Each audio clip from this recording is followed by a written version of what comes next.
नमस्कार, मैं हूं सत्यपाल और आप देख रहे हैं CWB हिंदी न्यूज। शक संवत 1945 विक्रम संवत 2080 आज फाल्गुन मास के शुक्ल पक्ष की चतुर्थी तिथि और दिन बुधवार है। तदनुसार अंग्रेजी तारीख 13 मार्च सन 2024 आज यानी 13 मार्च को संकष्टी श्री गणेश चतुर्थी व्रत भी किया जाएगा। सबसे पहले आज के मुख्य समाचार। हरियाणा में बीजेपी जेजेपी गठबंधन सरकार गिरी, सीएम मनोहर लाल खट्टर के साथ पूरी कैबिनेट ने दिया इस्तीफा। नायब सैनी हरियाणा के 11वें सीएम बने। 5 मंत्रियों कंवरपाल, मूलचंद शर्मा, रणजीत सिंह चौटाला, जयप्रकाश दलाल और डॉक्टर बनवारी लाल ने कैबिनेट मंत्री के रूप में शपथ ली। जिला न्यायालय पलवल में आई ड्राइवर, क्लर्क व स्टेनोग्राफर के पदों पर भर्ती। आप भी भेजे अपने आवेदन, बताएंगे पूरी अपडेट। हरियाणा में रेल यात्रियों के लिए खुशखबरी। गुरुग्राम रेवाड़ी होकर गुजरने वाली अजमेर दिल्ली सराय वंदे भारत का चंडीगढ़ तक हुआ विस्तार। हरियाणा में मुख्यमंत्री राहत कोष से इलाज के लिए मिलेगी आर्थिक सहायता। ऐसे करें आवेदन, बताएंगे फुल अपडेट। अग्निवीर बनने का अंतिम मौका। रोहतक, झज्जर, सोनीपत और पानीपत के युवाओं के लिए निकली भर्ती। 22 मार्च तक करें आवेदन, 9 दिन शेष। कांग्रेस की दूसरी लिस्ट जारी। 6 राज्यों के 43 नाम, 13 ओबीसी, 1 मुस्लिम उम्मीदवार नकुलनाथ छिंदवाड़ा से तो वैभव गहलोत जालोर से चुनाव लड़ेंगे।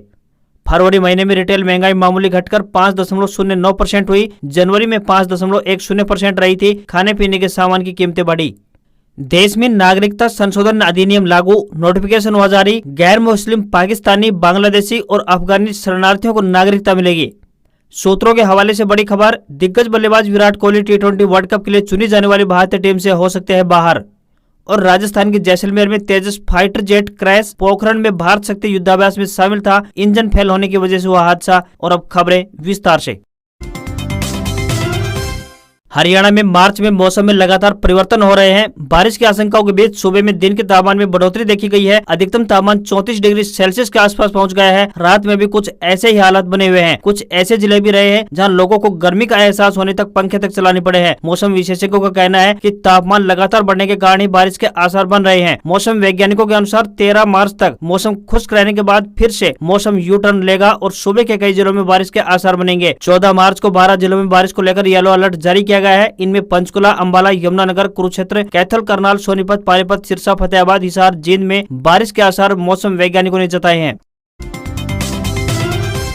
नौकरी की प्रतीक्षा कर रहे युवाओं के लिए खुशखबरी है। आपको बता दें कि डिस्ट्रिक्ट एंड सेशन जज पलवल में कई पदों पर भर्ती की जा रही है। यह भर्तियां अनुबंध आधार पर की जा रही हैं। पुरुष या महिला जो भी उम्मीदवार इच्छुक हैं, वे अपने आवेदन भारतीय डाक के माध्यम से भेज सकते हैं। आवेदन करने की आखिरी तारीख 31 मार्च 2024 है। ड्राइवर के पदों के लिए आवेदक 8वीं पास होनी चाहिए तथा उनके पास कम से कम 2 साल का अनुभव और LTV चलाने का लाइसेंस होना चाहिए। वहीं क्लर्क आवेदक ग्रेजुएट होने चाहिए तथा उन्हें कंप्यूटर का ज्ञान होना चाहिए। तो वहीं बात करें स्टेनोग्राफर के पदों के लिए तो आवेदक स्नातक पास होने चाहिए, उन्हें कंप्यूटर ज्ञान होना चाहिए तथा स्टेनोग्राफी में 80 शब्द प्रति मिनट की स्पीड होनी चाहिए।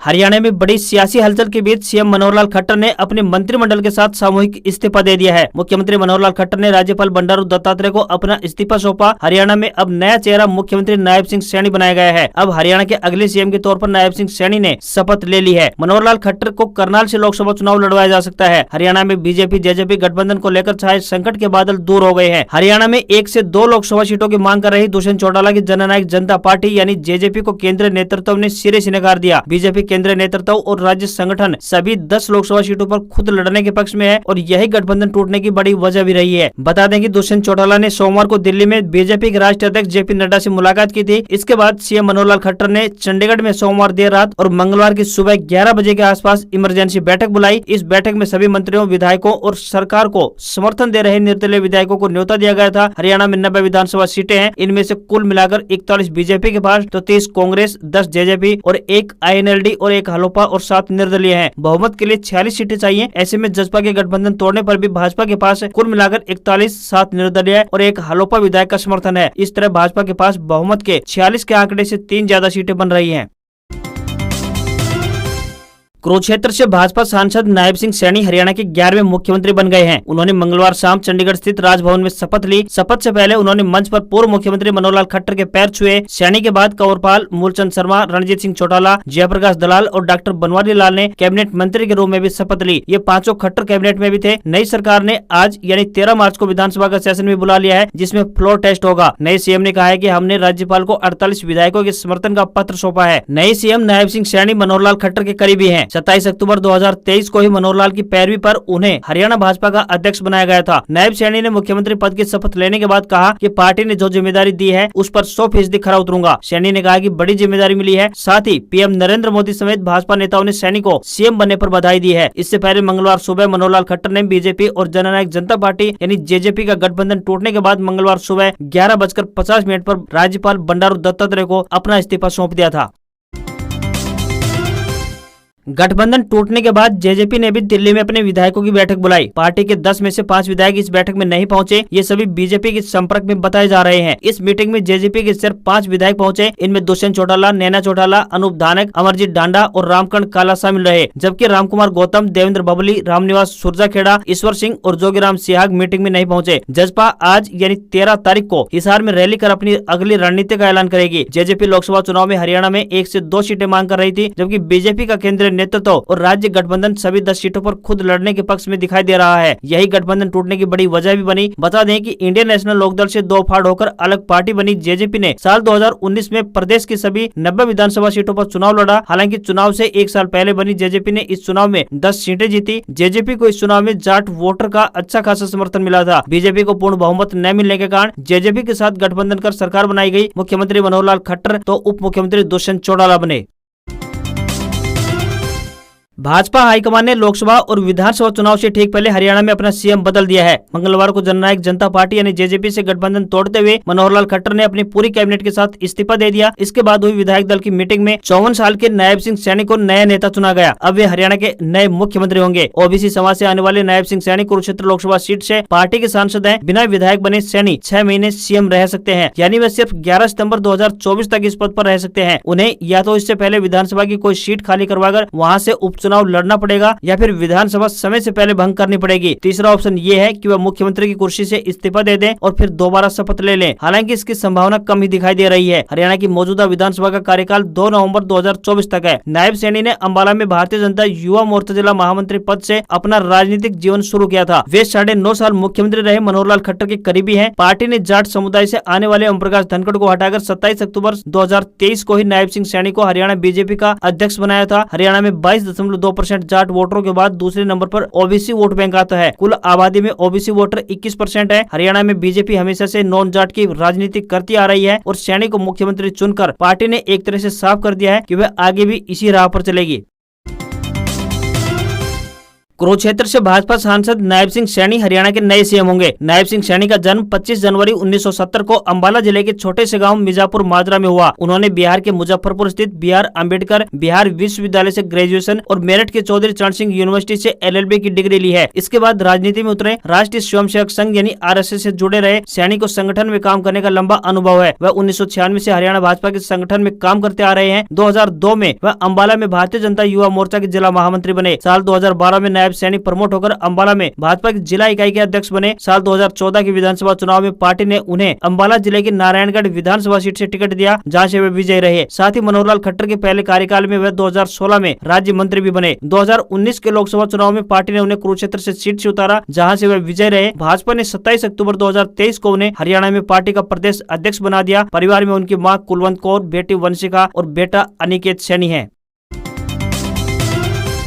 हरियाणा में बीजेपी की नई सरकार से पूर्व गृह मंत्री अनिल विज नाराज हो गए हैं। चर्चा है कि विधायक दल की मीटिंग में उनसे गृह मंत्रालय लेने की बात हुई। इसके अलावा 6 बार के विधायक अनिल विज नायब सैनी को सीएम बनाने पर भी सहमत नहीं दिखाई दे रहे थे। यही वजह रही कि वह चंडीगढ़ में सीएम और 5 मंत्रियों के शपथ ग्रहण समारोह में नहीं पहुंचे। यहाँ खट्टर सरकार की कैबिनेट के मंत्रियों JP दलाल, कंवरपाल गुर्जर, मूलचंद शर्मा, बनवारी लाल और रणजीत चौटाला को शपथ दिलाई गई। सूत्रों के मुताबिक बात करें तो अनिल विज को भी राजभवन में शपथ दिलाई जानी थी। हालांकि इस सब से बेफिक्र अनिल विज अंबाला स्थित अपने घर में नजर आए। दरअसल पूर्व सीएम मनोहर लाल खट्टर और मंत्रिमंडल के इस्तीफे के बाद चंडीगढ़ में विधायक दल की बैठक हुई, जिसमें पर्यवेक्षकों के सामने अनिल विज नाराज दिखाई दिए। वह बैठक को बीच में ही छोड़कर निकल आए। बता दें कि अनिल विज 6 बार के विधायक हैं और पूर्व खट्टर सरकार में गृह मंत्री थे। अनिल विज की नाराजगी पर पूर्व सीएम मनोहर लाल खट्टर ने चुप्पी तोड़ते हुए कहा कि मैं अनिल विज को 1990 से जानता हूं। उनका नाम कैबिनेट मिनिस्टर की लिस्ट में था। वो नाराज होकर चले गए। उनकी नाराजगी जल्द ही दूर होगी।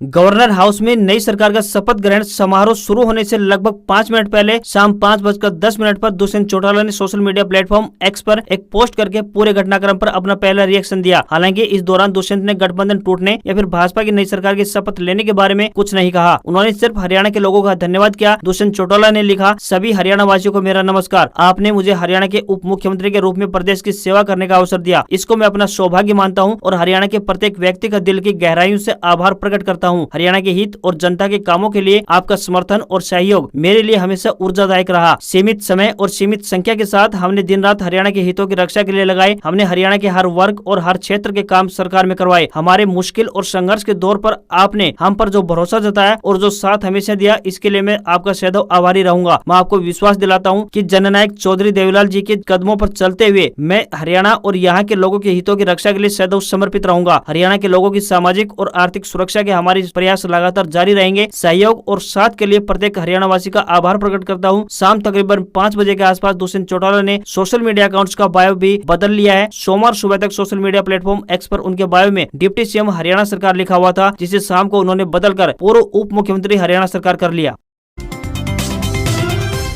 हरियाणा सरकार ने सूबे की जनता को बेहतर स्वास्थ्य सुविधाएं उपलब्ध करवाने की दिशा में एक और बड़ा कदम उठाया है। सरकार ने मुख्यमंत्री राहत कोष योजना के तहत चिकित्सा के आधार पर वित्तीय सहायता लेने वालों को सरल पोर्टल पर आवेदन करने की सुविधा प्रदान की है। अब इस प्रक्रिया को और ज्यादा आसान व सरल बना दिया गया है। मुख्यमंत्री राहत कोष योजना से इलाज के लिए जरूरतमंदों को आवेदन करने के 15 दिनों के भीतर आर्थिक सहायता प्रदान की जाएगी। इस सहायता राशि को सीधा आवेदक या फिर लाभार्थी के बैंक अकाउंट में ट्रांसफर कर दिया जाएगा। यदि कोई बीमारी आयुष्मान भारत जन आरोग्य योजना में कवर नहीं हो पा रही है तो आयुष्मान योजना के लाभार्थियों को इस योजना का लाभ मिलेगा। आवेदक अपने परिवार पहचान पत्र आईडी के माध्यम से सरल पोर्टल पर आवेदन कर सकते हैं। मुख्यमंत्री राहत कोष योजना से आर्थिक सहायता के रूप में इलाज खर्च का 25% पैसा मिलेगा, जिसकी अधिकतम सीमा 1 लाख रुपए निर्धारित की गई है। वहीं आवेदक वित्त वर्ष में केवल एक बार ही इस योजना का लाभ उठा सकता है। हरियाणा के युवाओं के पास सेना में भर्ती होने का सुनहरा अवसर है। दरअसल भारतीय सेना में अग्निवीर, सिपाही, फार्मा, सोल्जर, नर्सिंग असिस्टेंट और आरटीजेसीओ की भर्ती के लिए 22 मार्च तक ऑनलाइन आवेदन आमंत्रित किए गए हैं। जिला रोहतक, झज्जर, सोनीपत और पानीपत के अभ्यर्थियों के लिए रजिस्ट्रेशन 13 फरवरी से शुरू हो गए थे, जिसमें आवेदन करने के लिए लड़के और लड़कियों की उम्र 17.5 साल से 21 साल होनी चाहिए। अब सिर्फ 9 दिन शेष बचे हैं। अग्निवीर भर्ती प्रक्रिया के पहले चरण में 22 अप्रैल से ऑनलाइन प्रवेश परीक्षा आयोजित की जाएगी। दूसरे चरण में ऑनलाइन परीक्षा में योग्यता के आधार पर चयनित उम्मीदवारों को भर्ती रैली में भाग लेने के लिए बुलाया जाएगा। आप भारतीय सेना की वेबसाइट www.joinindianarmy.nic.in पर जाकर ऑनलाइन आवेदन कर सकते हैं।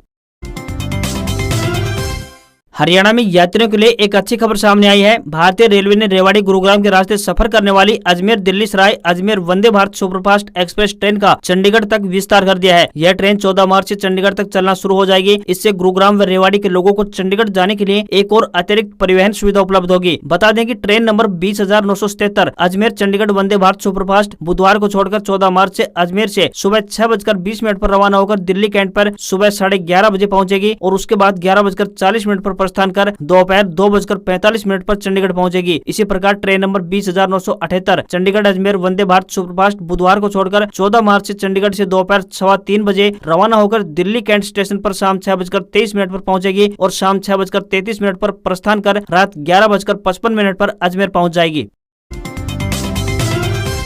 कांग्रेस ने मंगलवार 12 मार्च को लोकसभा उम्मीदवारों की दूसरी लिस्ट का ऐलान कर दिया है, जिसमें 43 उम्मीदवारों के नाम शामिल हैं। मध्य प्रदेश के पूर्व सीएम कमलनाथ के बेटे नकुलनाथ को छिंदवाड़ा से, तो राजस्थान के पूर्व सीएम अशोक गहलोत के बेटे वैभव गहलोत को जालोर से टिकट दिया गया है। इससे पहले 8 मार्च को जारी कांग्रेस की पहली लिस्ट में 39 नामों का ऐलान किया गया था। इस तरह कांग्रेस अब तक कुल मिलाकर 82 नामों का ऐलान कर चुकी है। लिस्ट में 76.7% उम्मीदवारों की उम्र 60 साल से कम है। वहीं राजस्थान में एक दिन पहले भाजपा से कांग्रेस में आए राहुल कसवा को चूरू से टिकट दिया गया है। भाजपा ने उनका टिकट काट दिया था। पूर्व मुख्यमंत्री अशोक गहलोत के बेटे वैभव गहलोत को जालोर सिरोही से उम्मीदवार बनाया गया है। पिछली बार वैभव ने जोधपुर लोकसभा सीट से चुनाव लड़ा था। पहली लिस्ट के अनुसार बात करें तो राहुल गांधी केरल की वायनाड सीट से लगातार दूसरी बार चुनाव लड़ेंगे, तो वहीं शशि थरूर को केरल के तिरुवनंतपुरम से लगातार चौथी बार टिकट मिला है। हरियाणा में गठबंधन टूटने पर कुछ नेताओं की प्रतिक्रियाएं सामने आई है। गठबंधन टूटने पर दुष्यंत चौटाला के चाचा इनेलो नेता एवं विधायक अभय सिंह चौटाला ने तंज कसा है। उन्होंने लिखा कि गद्दारी हो जिसकी बुनियाद अंजाम में मीनार होना ही था बर्बाद। यह गठबंधन नहीं ठगबंधन है। 4.5 साल से लूट मचाई है। सरकार हर स्तर पर फेल हुई है। इस सरकार में सबसे ज्यादा भ्रष्टाचार है। भाजपा सत्ता से बाहर होगी, किसी को भी सीएम बनाए। वहीं गठबंधन के टूटने पर कुमारी शैलजा ने कहा कि वक्त है बदलाव का। भाजपा जसपा का ये जोड़ तोड़ का ड्रामा जनता को एक बार फिर से बरगलाने का प्रयास है। 4.5 साल तक हरियाणा की जनता की आंखों में धूल झोंकने के बाद यदि आप ये सोच रहे हैं कि जनता सब कुछ भूल जाएगी तो ये आपका भ्रम है। लेकिन निश्चिंत रहिए, आगामी चुनाव में भ्रम भी टूट जाएगा। आगामी चुनाव में हरियाणा की जनता कांग्रेस सरकार का चुनाव करेगी, क्योंकि कांग्रेस गरीब वर्ग, हमारा पिछड़ा वर्ग एवं महिलाओं के हक की लड़ाई लड़ रही है। ये लड़ाई न्याय की है। ये लड़ाई बेरोजगार युवाओं के हक की है। संघर्ष जारी रहेगा न्याय का हक मिलने तक।